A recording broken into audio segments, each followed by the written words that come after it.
Hi hello అండి, అందరికీ నమస్కారం అండి. అవర్ నాగా డివోషనల్ అండ్ బ్లాగ్స్కు స్వాగతం అండి. అందరికీ శ్రావణ శుక్రవారం శుభాకాంక్షలు అండి. శ్రావణ మాసం ప్రారంభ శుభాకాంక్షలు. ఇప్పుడు శ్రావణ మాసం గురించి తెలుసుకుందామండి.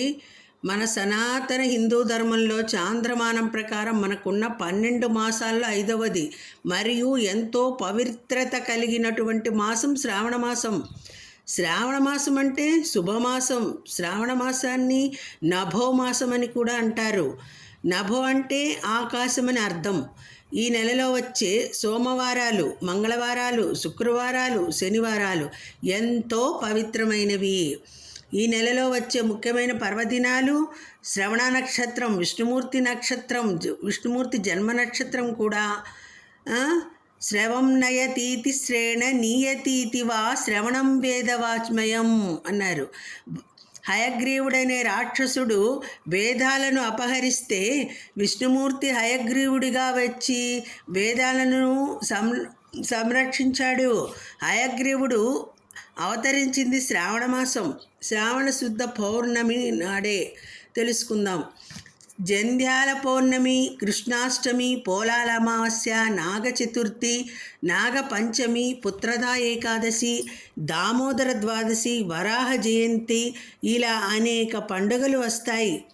శ్రావణ మాసం చంద్రుడి మాసం కూడా.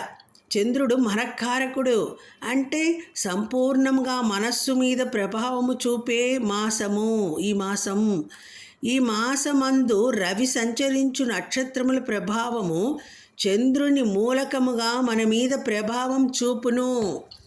చంద్రుని చార నుంచి జరగబోవు దుష్ఫలితాలను నివారించుటకు, మంచి కలిగించుటకు ధర్మాచరణములను పండుగగా ఆచరించడం నియమమైనది అని చెప్తున్నారు. అందుకోసం మనఃకారకుడు కదా చంద్రుడు. పండుగలు ధర్మాచరణను పండుగలుగా ఆచరించడం నియమమైనది. మనస్సు మీద మంచి ప్రభావము ప్రసరించి పరమార్థము వైపు మనస్సును త్రిప్పుకొని మానసిక శాంతి పొందడానికి, ప్రకృతి వలన కలిగే అస్తవ్యస్త అనారోగ్యముల నుండి తప్పించుకొనుటకు, మంచి ఆరోగ్యాన్ని పొందడం కోసం శ్రావణ మాసంలో వచ్చే పండుగలలో నిర్దేశించిన ఆచారాలను పాటించడం ముఖ్యోద్దేశమైనది. ఇప్పుడు శ్రావణ మాసం లక్ష్మీ కటాక్షం గురించి తెలుసుకుందాం. ప్రకృతి సంపూర్ణ కళలతో సౌందర్యం చెందే కాలం శ్రావణ మాసం. ఇది ప్రకృతి మాత యవ్వన దశ అనవచ్చు. పూర్తిగా సౌభాగ్యానికే ప్రత్యేకంగా కేటాయించబడిన ఉత్తమ నోములు శ్రావణ మంగళవారాల నోములు దివ్యమైన శుభకరమైన పండుగలతో పర్వదినాలలో అలరారుతూ భక్తుల పాలిట సౌభాగ్యదాయినిగా నిలిచిన మాసం శ్రావణం. చాంద్రమానం ప్రకారం సంవత్సరంలో 5వ దివ్యమైన మాసం శ్రావణం. వర్ష ఋతువు ప్రారంభమయ్యే మాసం. ఈ మాసంలో పౌర్ణమి నాడు చంద్రుడు శ్రవణ నక్షత్ర సమీపంలో ఉండటం చేత ఈ మాసానికి శ్రావణ మాసం అనే పేరు వచ్చింది. శ్రవణం విష్ణుమూర్తి నక్షత్రం. శ్రీ మహావిష్ణువునకు ఆయన దేవేరి శ్రీ మహాలక్ష్మీదేవికి అత్యంత ప్రీతికరమైన వివిధ వ్రతాలు, పూజలు ఆచరించడం వల్ల విశేష ఫలితాలు, సకల సౌభాగ్యాలు ప్రసాదించే దివ్యమైన మాసం శ్రావణ మాసం. శ్రావణ మాసంలో మంగళవారాలు శ్రీ గౌరీదేవి పూజకు, శుక్రవారాలు శ్రీ లక్ష్మీదేవి పూజకు, శనివారాలు శ్రీ మహావిష్ణువు పూజకు, శనివారాలు శ్రీ మహావిష్ణువు పూజకు ఉత్కృష్టమైనవి, చాలా ఉత్తమమైనవి అని చెప్తున్నారు. శ్రావణ మాసంలో సోమవారం నాడు పరమశివుడిని పూజించడం విశేష ఫలితాలను ఇస్తుంది. సోమవారం నాడు శివాలయంలో కానీ ఇంటిలో కానీ అభిషేకం చేయడంతో పాటు బిల్వదళములతో అర్చన చేయవచ్చు. భగవాన్ శ్రీకృష్ణుని జననం శ్రావణ మాసంలోనే జరిగింది. హయగ్రీవుడు, అరవిందయోగి వంటి పుణ్యపురుషులు జన్మించింది ఈ నెలలోనే. వర్ష ఋతువు, ఓషధులు, పంటలు, ధనధాన్యాలకు శుభకరమైనది ఈ మాసం. ఈ కాలంలో దాడి చేసే రోగాలను దూరంగా పెట్టడానికి ఆహార నియమాలు పాటిస్తూ ఉపవాసాలకు ప్రాధాన్యత ఇస్తారు. అంతేకాక దక్షిణాయనంలో దేవతల అనుగ్రహం భూమిపై ప్రసరిస్తూ ఉంటుంది. ఈ మాసంలో మంగళగౌరి వరలక్ష్మి వ్రతాలతో పాటు అందరి మదిలో మెదిలేది శ్రావణ పూర్ణిమ.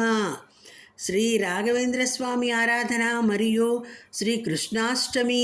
శ్రీకృష్ణుడు భూమిపై అవతరించిన పుణ్యదినమే శ్రావణ బహుళాష్టమి.